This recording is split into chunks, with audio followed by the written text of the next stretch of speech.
Welcome back to Trillium Talk. It's the day after Doug Ford and his Conservative Party cruising to victory and a third consecutive majority win last night. For the past month, every day our team at the Trillium has followed the leaders around the province. And today we get to break it all down, and we will do just that with Jessica Smith-Cross, our editor-in-chief at the Trillium, Sinead Dougal, deputy editor-reporter Jack Howen, and former Trillium reporter, now reporting for Toronto Today, Aidan Shamandi.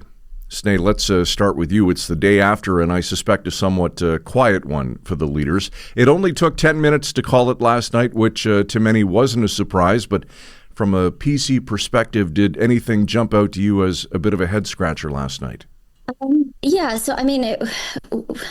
We were expecting to hear from Ford today, but we're told he's not going to be doing any media availabilities. So I think one of the big questions last night was, the PCs were really hoping for a stronger mandate, and they won, but they didn't get much of a stronger mandate. They're going back to Queen's Park with close to the same number of seats as they had going into the election.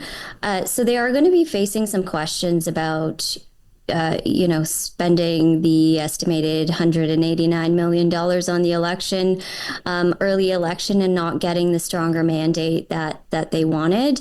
In terms of head scratchers, actually, Jess was just kind of noting just a little while ago that we saw with some of the polls right before the election that some of them, the PCs were expected to bring in up to 48% of the vote. We saw last night that they brought in about 43%.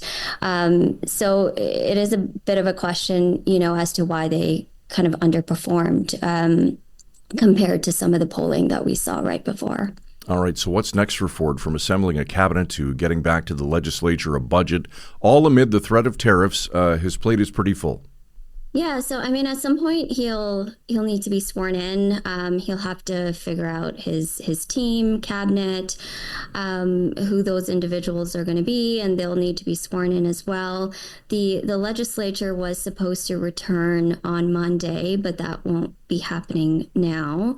We've been told that it won't happen before March 15th, which is when the election results apparently need to be certified.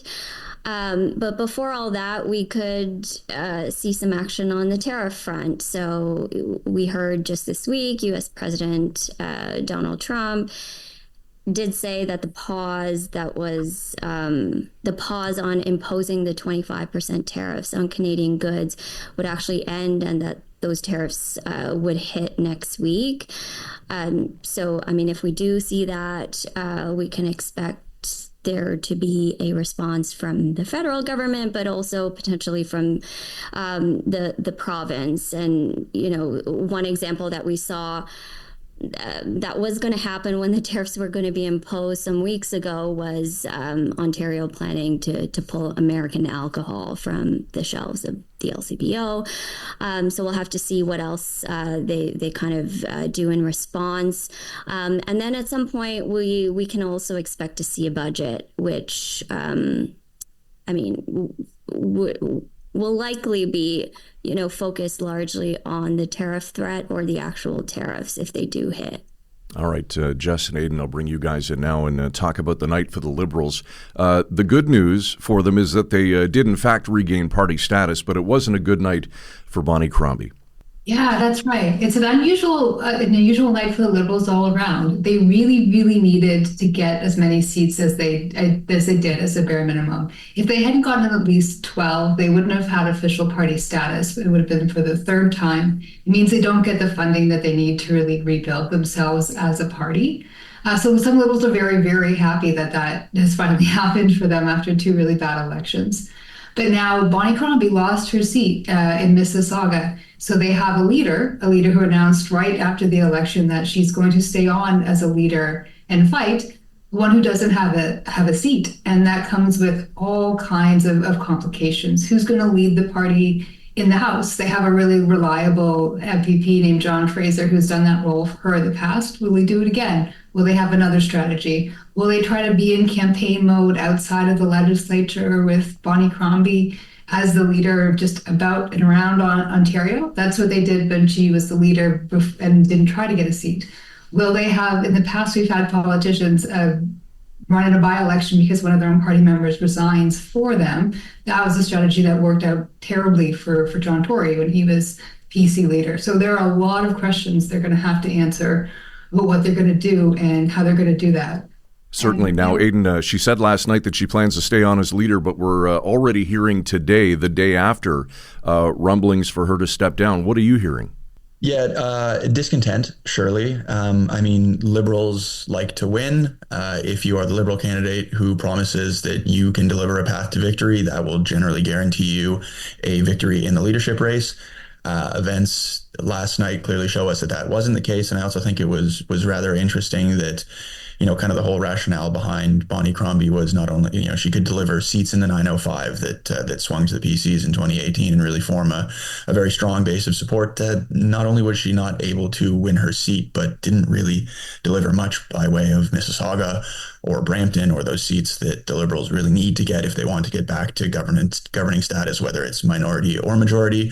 So yeah, I really think the long and short of it is Liberals don't like to lose, and they kind of lost regardless of what the spin is this morning. All right, Jack, you spent the night with the NDP. They retained official party opposition, but just can't seem to get to the next level. Is this becoming a bit of a broken record for Marit Stiles and her party? Yeah, so when I was talking to people last night, they said that a success for this election would be holding on to about the same number of seats that they came into it with.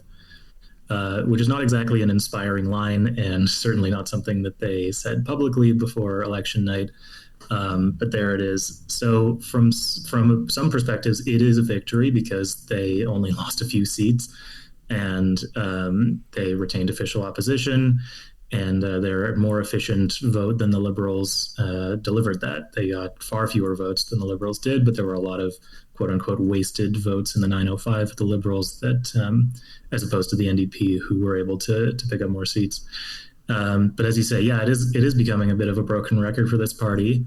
It's fewer seats than they had last election, fewer seats than they had in 2018. If you look at it by the seat metric, it's a party that's been on the decline since that election where the Wynne government imploded. This was Marit Stiles' first campaign. Party spokespeople said that they think it went well. They featured her really heavily in their materials and at campaign stops all across the province. They say that people really like her when they meet her. But is that enough for a party that's been official opposition for quite a few years now? We'll see. All right. One race of note, and Jack or Aidan, you can take this. Aidan, I know that you covered the NDP as well last night. And that race was in Sault Ste. Marie, where the NDP candidate came up 118 votes short to the PCs and have not yet conceded. What are you guys hearing, if anything? Yeah, they really wanted that seat. When I was talking about the strategy for this election with all the NDP talking heads, they mentioned that seat every single time. The PC incumbent Ross Romano resigned, and so they saw it as an opportunity to solidify their northern support, and it almost worked. As you say, 118 votes short. So when the results were rolling in, the director of media relations for the NDP was kind of looking at the TV and mentioned that he, hoped that potentially a recount could solve that problem. I texted him this morning to see if they were going to actually ask for a recount.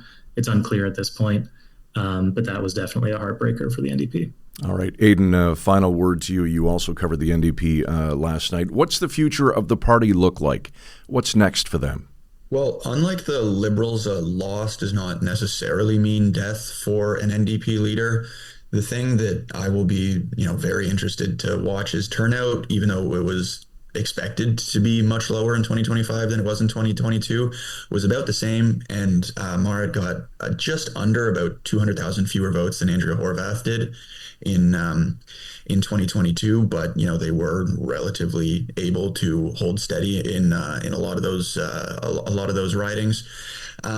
I'm kind of getting some sense that some of the NDP brass are wanting to stand behind Marit.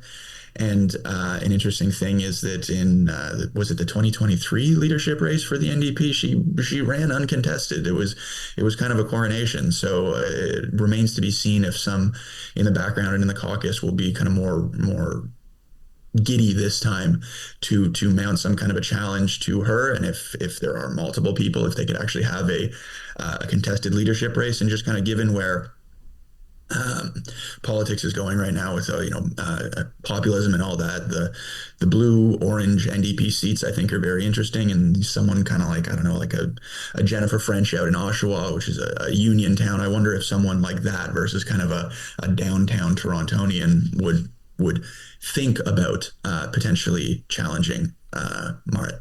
All right, good stuff. Jessica Smith-Cross, Snea Dougal, Jack Cowan, and Aidan Chimandy joining us from Toronto following last night's Ontario provincial election win by Doug Ford's Progressive Conservatives. Trillium Talk will return to its regular day and time next Sunday morning at 8 for all of us at Village Media. Thanks for watching. Enjoy your weekend.